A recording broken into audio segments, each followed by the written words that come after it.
Sí. Ya. Entonces vamos a hablar de la toma de decisión en el adulto mayor con cáncer. Esto está basado en dos papers.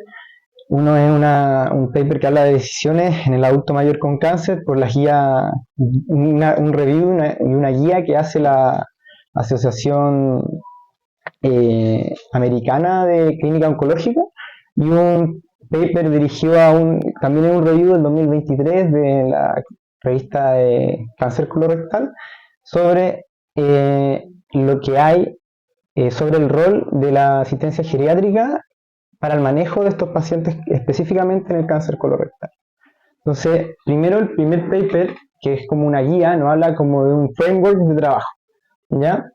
Que lo divide en distintas partes. Una parte, en la parte de arriba, nos habla de todo lo que nosotros hacemos en esta pasantía, que en el fondo es determinar la fragilidad, y eso lo vamos a hacer mediante nuestra principal herramienta, que es la BGI, y además de eso, detectar algunos scores que nos pueden ayudar a predecir viabilidad, como el score de Lee, y también en la segunda parte, donde tenemos que ver los beneficios y los daños que puede dar el tratamiento del cáncer en específico, podemos también usar otros scores, por ejemplo, de riesgo quirúrgico, toxicidad en quimioterapia específicamente para el adulto mayor, y nos habla un poco en la parte final de que tenemos que considerar además eh, los valores y preferencias del paciente, ¿ya? Entonces, lo que más nos dice esta guía es que la herramienta central de trabajo para toda la toma de decisiones va a ser nuestra valoración jerárquica integral y el apoyo en el equipo. Entonces, lo primero, esto un poco mezclándolo con el segundo paper, sabemos que la valoración jerárquica integral nos sirve, pero específicamente para el cáncer. El segundo paper hace como un análisis de 3 estudios distintos, donde se ve que tenemos que pacientes adultos mayores que recibieron tratamiento guiado por una BGI, que se puede haber modificado, por ejemplo, en reducción de dosis, y pacientes que recibieron tratamiento convencional, se vio que no tenía un impacto en los resultados clínicos y sí tenía efecto en reducir la toxicidad y mejorar la calidad de vida de los pacientes. Entonces, parten diciendo la BGI nos sirve, ¿ya? ¿Y por qué es importante? Porque como sabemos, el adulto mayor, que es el paciente que más patología y comorbilidades en incidencia y prevalencia tiene, especialmente del cáncer, es un paciente muy heterogéneo, donde podemos tener un caballero completamente funcional a sus 70 años y un caballero completamente dependiente con una fragilidad muy alta a sus mismos 70 años. Respecto a las barreras de implementación como de la evaluación geriátrica, es más que nada la falta de capacitación. Es relativamente una especialidad que ha ido creciendo en el último tiempo porque nuestros pacientes han ido cambiando. Ahora tenemos más adultos mayores y tenemos más pacientes con comorbilidades que antes no se tenían en cuenta cuando se hacían los ensayos clínicos de estos tratamientos. Y solo un 5% de las prácticas comunitarias oncológicas en Estados Unidos cuentan con un proceso de atención geriátrica ambulatoria. Entonces, la segunda parte, el primero es enmarcar a nuestro paciente. El paciente es frágil, robusto, geriátrico. Después viene la segunda parte, que es ver qué tan efectivo o cuáles son los beneficios de este tratamiento. Y en el adulto mayor tenemos que fijarnos en cosas como la expectativa de vida libre del cáncer, para ver si el cáncer va a tener un impacto en esto. El clásico ejemplo, un paciente de 80 años con un cáncer de próstata localizado, probablemente, si es frágil y alta carga de mortalidad, con un score de Lee de menor de 10 años, probablemente él no tenga afectaciones sintomáticas por su cáncer de próstata y quizás sea mejor una estrategia de una watchful waiting versus un tratamiento activo. También tenemos que ver qué cáncer es y qué tan agresivo es, cuál es la expectativa de vida con tratamiento, sin tratamiento, y si esa expectativa de vida y esos estudios está mi paciente bien representado, ¿ya? Porque los estudios o la mayor cantidad de evidencia que tenemos respecto a estos tratamientos están dados en pacientes muy seleccionados que generalmente representan poco al adulto mayor o representan más al adulto mayor robusto, y no hay escalas que los diferencien en frágiles o no. Entonces hay que recurrir a su análisis o estudios un poquito más dirigidos a esa población. También hay que ver si este tratamiento ¿qué outcomes mides? Si mide outcomes solo de sobrevida, si mide outcomes en calidad de vida o mejora la funcionalidad, y si este tratamiento también puede variar de acuerdo a lo que me encuentre en mi paciente. Y también tener presente que a veces nosotros tenemos, como la persona joven tiende a aceptar tratamientos un poquito más duros para prolongar su sobrevida. Sin embargo, el adulto mayor, la gran mayoría le da más peso a la calidad sobre la cantidad. No siempre es así, pero hay que tenerlo en cuenta. Y después, de la misma parte, nos habla del riesgo, que es un poquito parecido, pero aquí podemos estimarlo con distintas herramientas, donde podemos ver la intensidad del tratamiento. ¿Es quirúrgico? ¿Es quimio-radioterapéutico? Y si alguno de esos dos, ¿cuál es el riesgo quirúrgico? ¿Cuál es el riesgo de complicaciones? ¿Cuáles son los riesgos que tiene de radiación? Aquí va a influenciar el estado de nuestro paciente. Generalmente el paciente frágil tiene menor reserva funcional y frente a un estresor puede perder mucha funcionalidad que sea difícil de recuperar. Entonces, la misma pregunta que para los beneficios: ¿la información de toxicidad es generalizable o es heterogéneo? La relevancia de los outcomes medidos en toxicidad. Y acá hay algunas herramientas que nos menciona. Una es la CARC Toxicity Tools. En el fondo uno se mete a la página de la CARC, que es Cancer and Aging Research Group, y puede meterse a la herramienta, ve la calculadora de quimiotoxicidad y puede estimar el riesgo de quimiotoxicidad en monoterapia, en multiterapia, con alta carga, o sea, con la dosis total, la dosis reducida. Y también podemos ver cuál es el riesgo quirúrgico de nuestro paciente si es que se tiene que someter a cirugía. Ahí les dejé el link. Después, último pero no menos importante, es evaluar bien los deseos del paciente. Ya nos instan a tomar decisiones en conjunto, que tiene que haber una unidad de toma de decisiones, y esta unidad de toma de decisiones tiene que incluir al paciente, a la familia, a su entorno, identificar los tipos de interacciones que tiene esta unidad, y a través de eso dar la mejor información posible para evitar a veces sobretratar o subtratar a los pacientes, como un paciente completamente funcional y robusto, que se excluye de tratamientos que quizás sean adecuados para él solo por su edad, o pacientes que están recibiendo tratamientos muy intensivos, que son muy frágiles y casi geriátricos, y quizás no tengan ningún beneficio y solo disminuyan la calidad de vida. Eso. Y bueno, nos hablan de que hay ciertas herramientas que creo que no van un poco al caso, pero cómo podríamos orientar a los pacientes a tomar mejores decisiones en conjunto, y proponen estas herramientas que uno las puede googlear y tienen ciertas pautas para la mejor educación de los pacientes respecto al tema. Y lo que estaba hablando antes un poco de que aquí hay que considerar a la unidad diagnóstica para evitar el subtratamiento y el sobretratamiento. Eso, y no enfocarse solo en la supervivencia, sino que también en la función y la calidad de vida. Respecto al cáncer colorectal en el adulto mayor, es una patología bastante prevalente. Un 60% de los diagnósticos son en pacientes mayores de 65 años, y sobre los 75 años casi más de un tercio. La mortalidad también aumenta y se concentra en el adulto mayor, y sin embargo solo el 25% de los ensayos clínicos incluyen a pacientes sobre 70 años, lo que genera una brecha en la evidencia importante. Se hicieron algunas revisiones por el grupo del CARE, que era el de antes, y veía que pacientes que estaban en etapa 3 de cáncer colorectal generalmente tenían alta carga de cosas que nosotros evaluamos para la fragilidad. Tenían carga de fatiga, carga de depresión, ansiedad, tenían problemas de capacidad funcional, METs bajo 4, polifarmacia, multicomorbilidad, y que sabemos y está más que estudiado que generan peores outcomes en ciertos tratamientos. Entonces, en el tratamiento de la cirugía sigue siendo el tratamiento estándar. Primero, la resección del tumor. No se debe excluir a los pacientes, lo que hablábamos solo por edad cronológica, y los resultados en el adulto mayor robusto o frágil leve no difiere de los pacientes jóvenes. O sea, no habría que hacer una discriminación solo por la edad, sino que habría que hacer un enfoque más por la funcionalidad del paciente. Y acá hablan de cuando encontramos pacientes con fragilidad leve, con fragilidad moderada, nosotros podemos optar por una prehabilitación, que es la intervención física, nutricional, psicológica, estrategia de minimizar riesgos perioperatorios para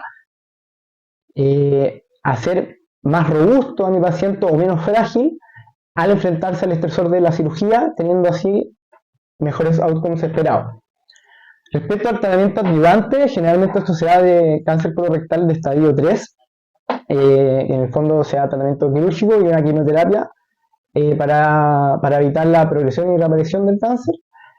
Eso sí, la guía nos habla un poco de lo que ya estamos hablando: paciente robusto, tratamiento estándar, pero es frágil, ver que podemos intervenir para mejorar esa fragilidad, pero considerar que estos pacientes van a tener mayor riesgo de toxicidad, ¿ya? Y esta decisión a veces de dar o no adyuvancia puede verse, puede hacerse sopesar el tema de qué queremos: mejorar sus outcomes de sobrevida o exponiéndola a una toxicidad, y ahí ver un poco las preferencias del paciente. A veces pacientes quieren vivir más tiempo para estar para un evento familiar importante, o a veces pacientes prefieren tener una mejor calidad de vida y quizás no quieran someterse a quimioterapia. Y respecto al cáncer metastásico, hay algunos estudios, nombran dos principalmente: el Focus 2 Trial, que en el fondo evaluó pacientes con cáncer metastásico, etapa 4, que eran frágiles y se les sometieron a algunos tratamientos paliativos con quimioterapia, y se vio que habían mejora en la calidad de vida y sobrevida libre, libre progresión de enfermedad, pero también con un aumento de la toxicidad, y que hay algunos esquemas con dosis esto era con dosis reducidas todo, pero hay ciertos esquemas que pueden ser mejorar calidad de vida sin alta toxicidad. Entonces podría ser que estemos subtratando a pacientes con cáncer colorectal metastásico solo por ser adulto mayor frágil. Ya, y teniendo todo esto, podemos practicar un poquito. Este es un caso que salía en el mismo paper. Es una paciente femenina de 72 años, tratada por una hematolectomía, etapa 3 de cáncer de colon. Se le hace una valoración geriátrica donde destaca que la paciente es hipertensa, diabética, pero con buen control, es fumadora activa, tiene un IMC 24, es independiente de todas sus actividades y es cognitivo sin afectación y sin problema en su red de apoyo. Esa es la primera parte de la guía. Después nos habla que veamos su expectativa de vida libre de enfermedad, y ella tiene una expectativa de vida entre 12 y 14 años, según el score de Lee. Después tenemos que ver los beneficios y las toxicidades del tratamiento. La guía nos muestra este ejemplo específicamente de esta paciente, en que, por ejemplo, la paciente con un esquema de 6 meses de quimioterapia con poliquimoterapéuticos, a 5 años le da una disease free survival de 65% y de 3 meses solo un 63%. Entonces quizá no sea descabellado ofrecerle menos exposición por una sobrevida que es casi igual. En cambio, cuando nos pasamos ya a monoterapia, vemos que esta sobrevida libre de enfermedad cae, y tenemos que le podemos calcular qué tanta toxicidad puede ser este tratamiento, y nos da que puede tener con multiquimioterapia versus monoquimioterapia una toxicidad mayor de grado 3 o más, que estos son generalmente los que son severos, que necesitan manejo sintomático, 4 ya en manejo médico y 5 que ponen en compromiso o terminan en la muerte, ¿ya? Y dije, ¿de dónde sale esto? Esto sale de un estudio que se hizo sobre cómo respondían los pacientes de cáncer colorectal a los distintos esquemas terapéuticos y según estadiaje, ¿ya? Y me puse a revisar que el paper, que el IDEA Study, de donde se sacan todos estos datos, solo un 33% de los pacientes tenían más de 70 años y no discriminan por fragilidad o no. Así que esto representa o no representa a nuestro paciente. Probablemente nos falten datos para saber si aquí esto se aplica realmente a esta persona. Entonces siempre cuando tenemos estas estimaciones hay que ir a ver de dónde sale la fuente y ver si el adulto mayor está representado en ese estudio. Tampoco se hicieron ninguna medida de fragilidad porque no sé qué año es, pero probablemente tampoco se hablaba mucho de ese tema. Y ahí está. Ahí dan los datos que nos da esto. Entonces, y aquí vienen las preferencias y valores del paciente. ¿Qué quiere? Calidad versus cantidad. Por ejemplo, si el paciente tiene más calidad de vida, quizás teniendo en cuenta que tiene casi un 50% de probabilidad de tener toxicidad mayor a grado 3, quizás el paciente solo recibe coadyuvancia en monoterapia, pero si el paciente quiere priorizar cantidad versus calidad, podría iniciarse una quimioterapia combinada, pero en vez de 6 meses, proponen unos 3 meses. Respecto a otro caballero un poquito distinto, por ejemplo, un caballero masculino de 82 años, en estudio por un síndrome consultivo de anemia, se hace una colonoscopia y evidencia un tumor en el colon sigmoide, compatible con adenocarcinoma. En estudios de búsqueda de diseminación destaca una sospecha de enfermedad metastásica, hígado y pulmón. Es hipertenso y incontrolado, interrogatorio dirigido con 2 caídas en los últimos 6 meses, limitaciones para caminar más de 100 metros, dependiente moderado, actividades instrumentales y leves actividades básicas de la vida diaria. Ha tenido baja de peso los últimos 6 meses, lo cognitivo está sin alimentación y sin problemas en su red de apoyo. De nuevo, BGI para saber cuál es el estado de fragilidad de nuestro paciente, después ver qué expectativa de vida tiene, de 4 a 5 años de edad, y después tenemos que ver cuáles son los beneficios y cuáles son los riesgos del tratamiento. En este caso en específico, da que tenía una toxicidad por cualquier grado de quimioterapia de más de 83% en monoterapia, incluso en dosis reducida, y que la sobrevida esperada en cáncer colorectal metastásico sin tratamiento tenemos que ir de 5 a 7 meses. Hay estudios que se han hecho específicamente dirigidos a este tipo de pacientes en adulto mayor, como el que hablamos alto, que es el Focus 2 Trial. También está el AVEX, que hizo 280 pacientes mayores de 70 años, comparaba esquemas de monoterapia versus terapia combinada en este tipo de cáncer, y vio que había una progresión libre de enfermedad más prolongada en el grupo con terapia combinada de 9 meses sobre 5 meses, pero que hubo en el tratamiento combinado un 40% más de toxicidad comparado con el grupo control de un 22%, o sea, en monoterapia.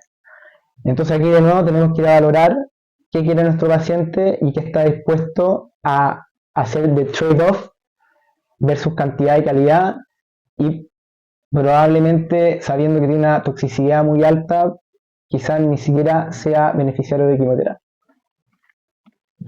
Ahí está el estudio del Focus que habíamos hablado. Y las conclusiones finales: la DA no debe guiar las decisiones terapéuticas, la BGI es clave, individualizar el tratamiento, prever toxicidad, orientar intervenciones, rehabilitar. El balance beneficio-toxicidad se tiene que individualizar y además tiene que ver si representa bien a mi paciente. La decisión es compartida, no es solo del médico tratante. La BGI mejora outcomes clínicos, ¿ya? No solo sobre ella, sino que en calidad. Y tanto el subtratamiento como el sobretratamiento exigen un enfoque, para evitar eso, hay un enfoque que tiene que ser centrado en el paciente. Yo creo que los pacientes hoy en día están cambiando, la población es mayor. Este era un tema que quizás hace 30, 40 años no se hablaba poco o nada. Hay una sobrecarga a los geriatras, hay muy poquito, y la capacitación de las distintas unidades es lo que más nos va a ayudar, mientras hayan tan pocos geriatras, a tomar buenas decisiones con estos pacientes. Eso.